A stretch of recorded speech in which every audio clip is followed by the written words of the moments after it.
on a 2017 BMW R19 Scrambler.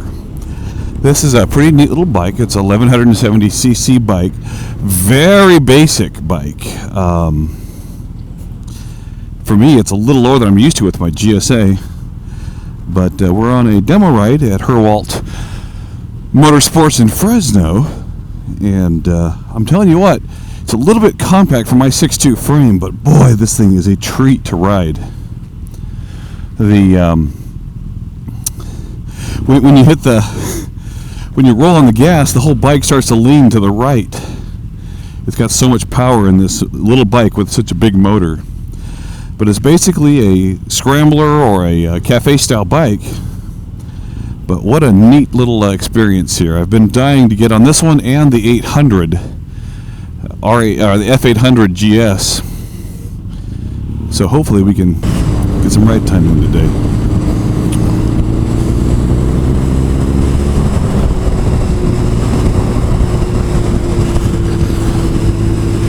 Very nice. It's I don't know. It's true that the road dynamics are a little different on the Scrambler because it's got knobby tires, and at slow speeds it's really an edgy bike to ride. But now that we're up to about 50 miles an hour, it's just smooth, real smooth. Doing our little loop around the Fresno Air Terminal.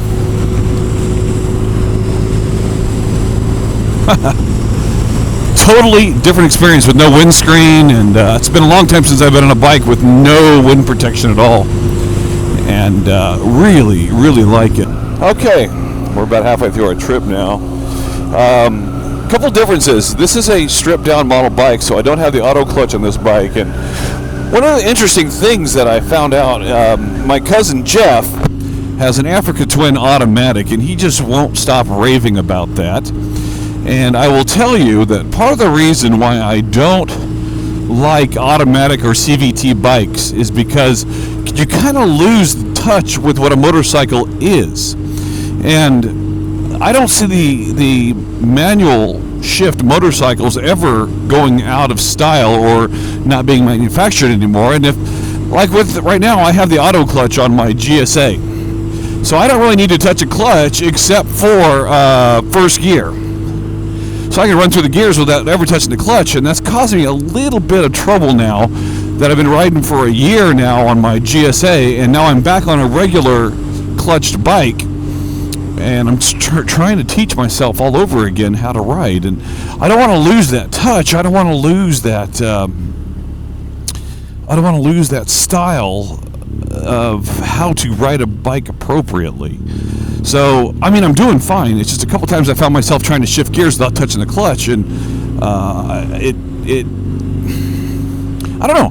It's what motorcycling is. And sure, if you need to have an automatic bike or a scooter that's CVT or something, I get that.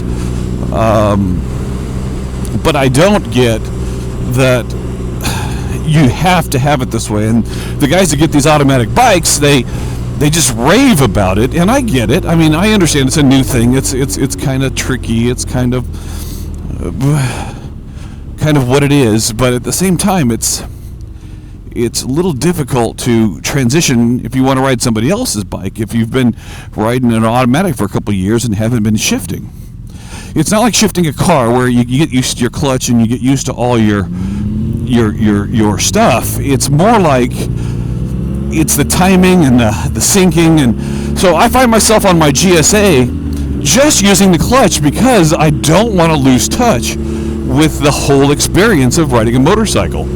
People say that it's about the feel and the finish and the feeling the road and those kinds of things when you're shifting. I get it, but for me, if I ever got to get on somebody else's bike, or if I ever buy a used bike or another bike that's a standard shifter, I don't want to be able to.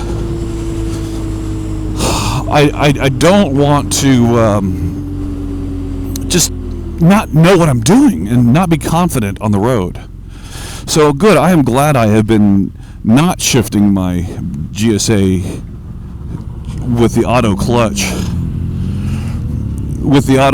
Because, this thing at slow speeds is really wants to lean over a little bit. It's got a really skinny, tall front tire, so it acts more like a dirt bike than it does a street bike sometimes. And there's some knobbies on the tires in this bike too. I'll show you a couple pictures of the bike before I rode it today. But wow, this thing is so comfortable. And it's funny because when you have an air dam on a bike, it disrupts the air.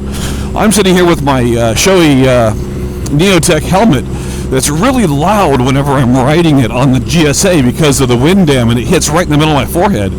But right now at 55 miles an hour, I got clean air, and it's actually quiet in this helmet, relatively quiet to what it is when I'm on my GSA. But really, really happy with the way this bike fit and feel and the roadworthiness. I don't know if I would get the Scrambler if I was just going to be running around town with it. I might get the base model or even the little, see, I don't like the racer version of it because of the, it's too far leaning forward. I don't like to lean forward at all. I like to sit straight up on a bike. So really happy with the upright position, not necessarily the racer position on the red, white, and blue bike.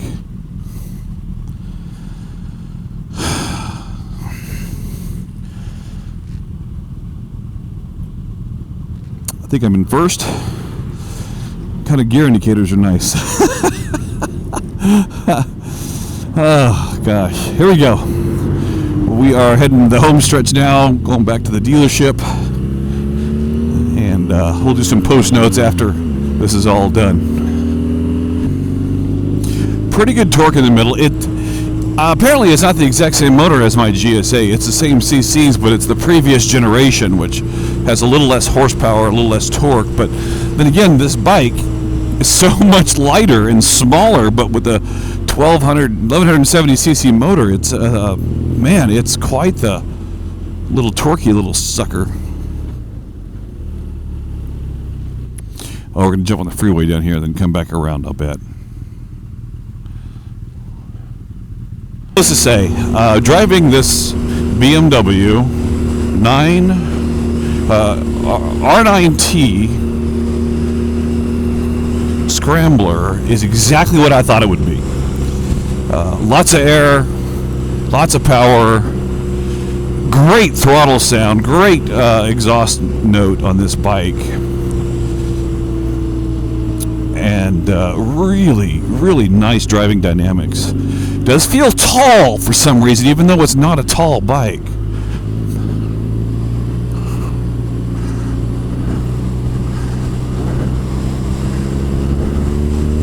It feels taller than a regular bike. Let me put it that way. Okay, now the wind, it's up here at 70 miles an hour here, and the wind is really getting to be kind of but you know what, still, it's not as bad as what you would consider the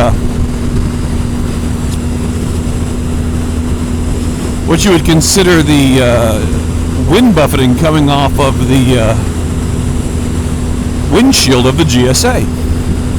Yeah, it's been a long time since I've been on a bike like this, especially with my new Shoei helmet, and really excited about the way this thing is handling the wind and the air.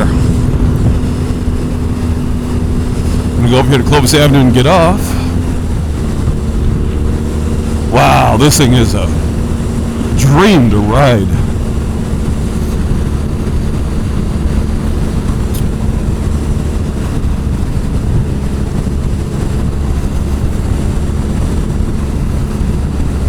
Imagine having a job like these guys, driving all over the United States, going to BMW dealerships and letting people ride their bikes.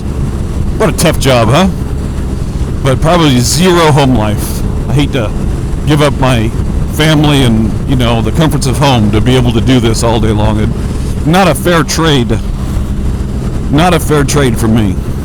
So yes, you feel the wind a lot when you're up to speed on this bike. Especially on a windy day like today. It's kind of blustery today. But it's pushing me on this bike pretty good, but the bike is solid. I mean, really solid. Okay, we're going to get off here at Clovis Avenue, head back to the dealership, and then I want to try out the F800. Looking forward to that one.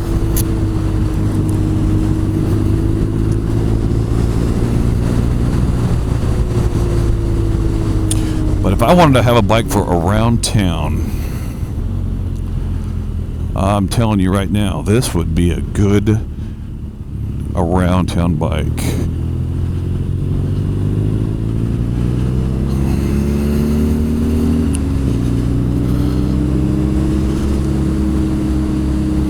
Love it. The R9T Scrambler. 600 miles on this bad boy. It's just barely getting broke in.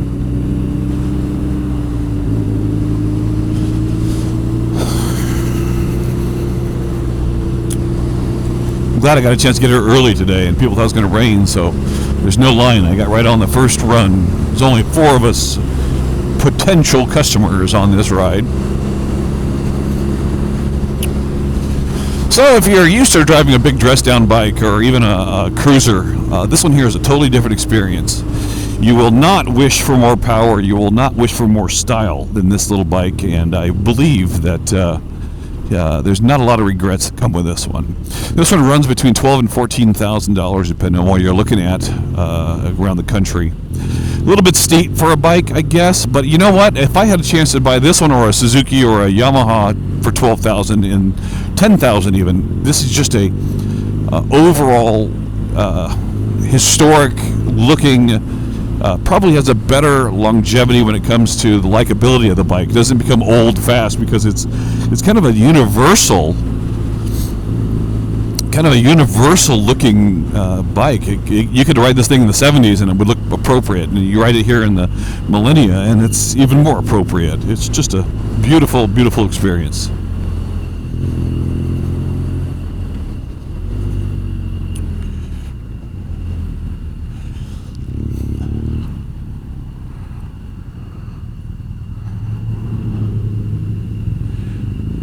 Yeah, the thing just stands up. I was going like 1 mile an hour and it was just standing up.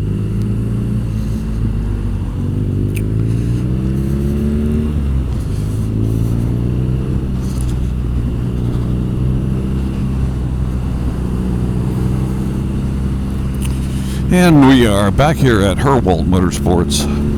I tell you what, this little dealership knows what it's about, to love motorcycles and love to ride.